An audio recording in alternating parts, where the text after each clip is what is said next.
할렐루야. 오늘도 하나님의 은혜가 우리 모두에게 가득하시기를 주님의 이름으로 축복합니다.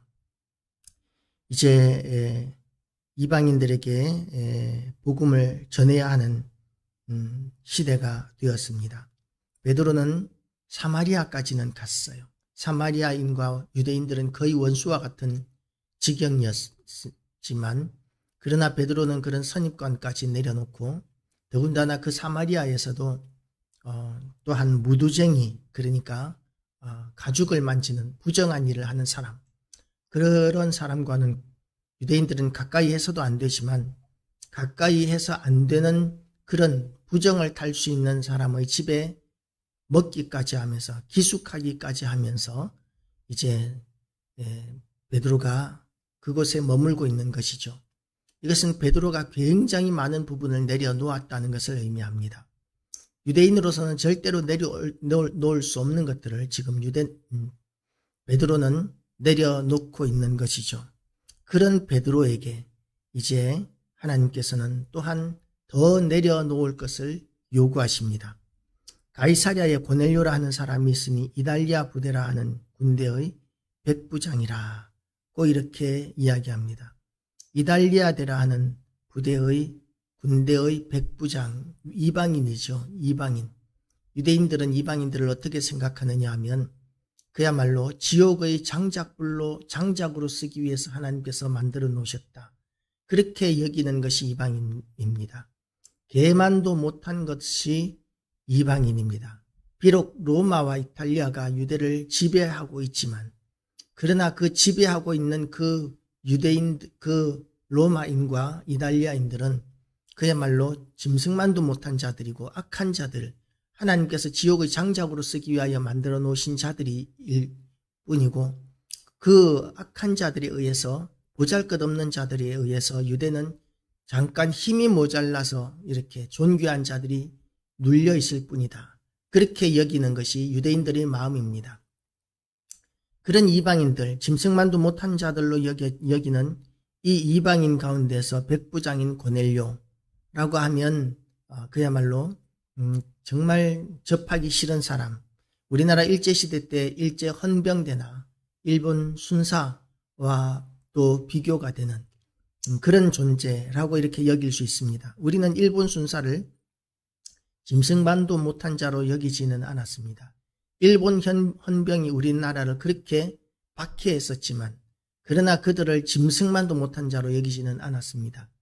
두려워하는 마음과 짐승만도 못하게 여기는 그런 마음이 합해져 있는, 우리는 일본인들에 대한 두려움은 갖고 있었지만, 그러나 이렇게 베드로와 같은 유대인들의 입장에서 이탈리아인 로마 군대는 그야말로 천하디천할 뿐만 아니라 두려운 존재로 여겨지는 그런 자입니다. 그러니까 가까이 하기가 당연히 싫었을 것입니다.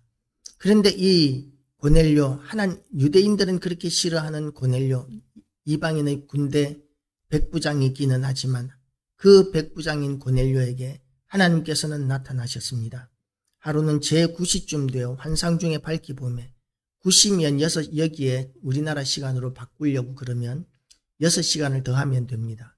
그러면 오후 3시쯤 되겠죠.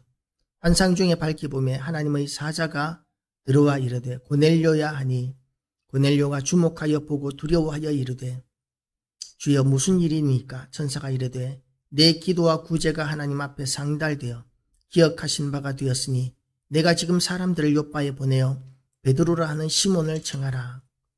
하나님께서는 고넬료에게 베드로를 청하라고 이렇게 말씀하셨습니다. 그런데 베드로를 청하러 갔을지라도 베드로가 준비되지 않으면, 그러면 베드로는 고넬료에게 오지 않습니다. 왜냐하면 부정하기 때문이죠. 비록 사마리아까지는 내려놓았습니다. 무두쟁이까지는 내려놓았습니다. 그러나 이방인들, 특별히 이 유대를 짓밟고 박해하고 있는 이 이방인, 이 로마의 이 백부장은 아직까지는 더 내려놓아야 할 부분입니다.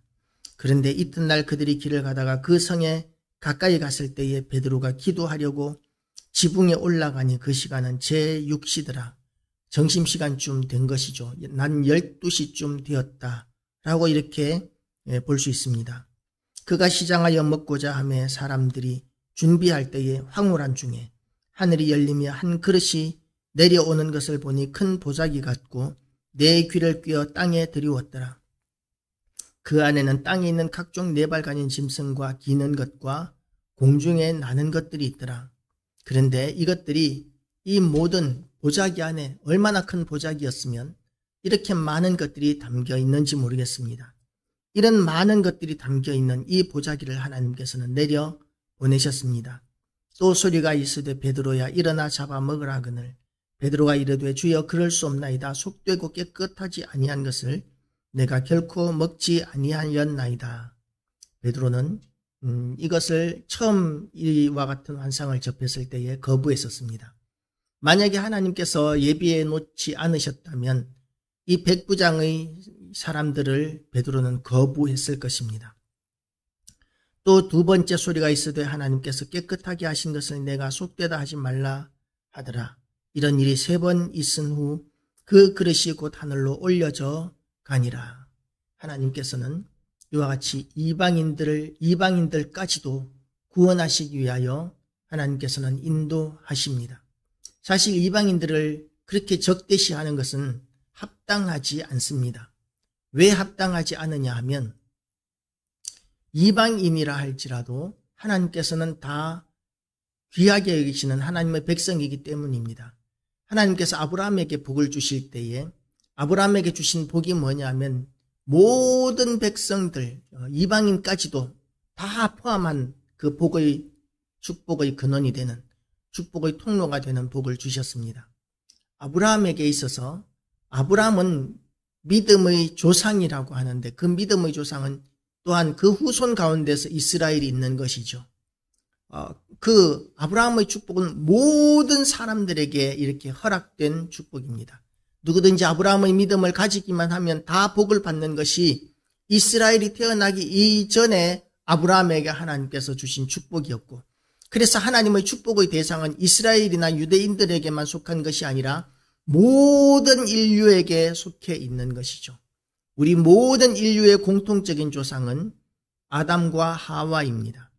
아담과 하와가 우리 모든 인류의 조상이고 하나님께서는 그 모든 인류의 조상인 아담과 하와에게 예수 그리스도를 약속하셨습니다. 원시복음이라고 할 수 있죠. 여자의 후손은 뱀의 머리를 상하게 하고 뱀의 후손은 여자의 후손의 발꿈치를 상하게 하리라. 예수 그리스도에 대한 원시복음, 가장 첫 번째 예수 그리스도에 대한 그 복음이 모든 인류의 조상이었던 아담과 하와에게 하나님께서 주셨던 것이죠.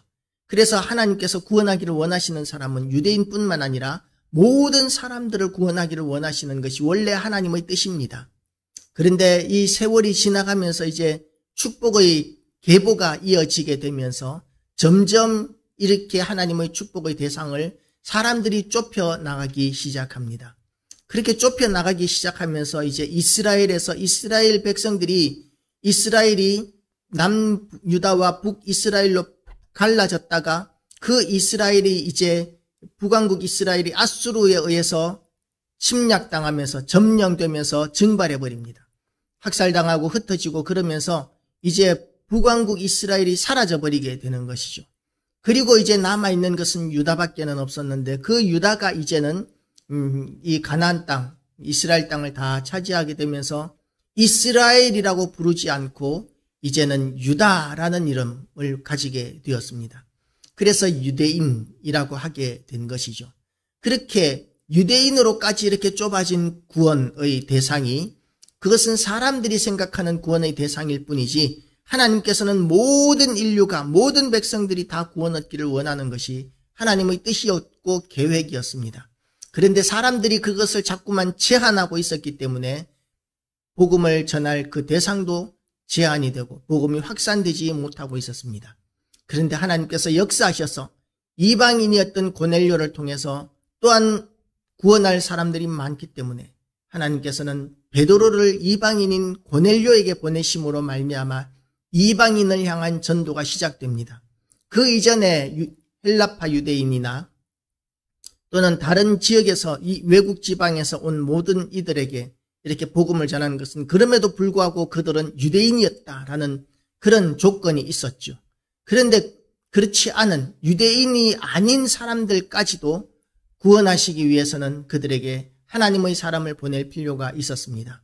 그런데 그 하나님의 사람의 상태가 지금은 선입관으로 좁아진 구원의 대상으로 이렇게 제한받고 있었기 때문에 하나님께서는 그 베드로를 변화시키실 필요가 있으셔서 환상 가운데 금지된 것을 먹으라고, 부정한 것을 먹으라고 말씀하시면서 이것을 이제는 내가 깨끗하게 하였다. 내가 깨끗하게 한 것을 네가 속되다고 하지 마라. 그렇게 하나님께서 말씀하시면서 그 일을 3번씩이나 반복하셔서 베드로를 굴복시키셨습니다. 우리도 하나님 앞에 굴복해야 합니다. 하나님의 뜻에 온전히 굴복해야 합니다. 우리의 선입관이나 우리의 고집 때문에 우리의 생각이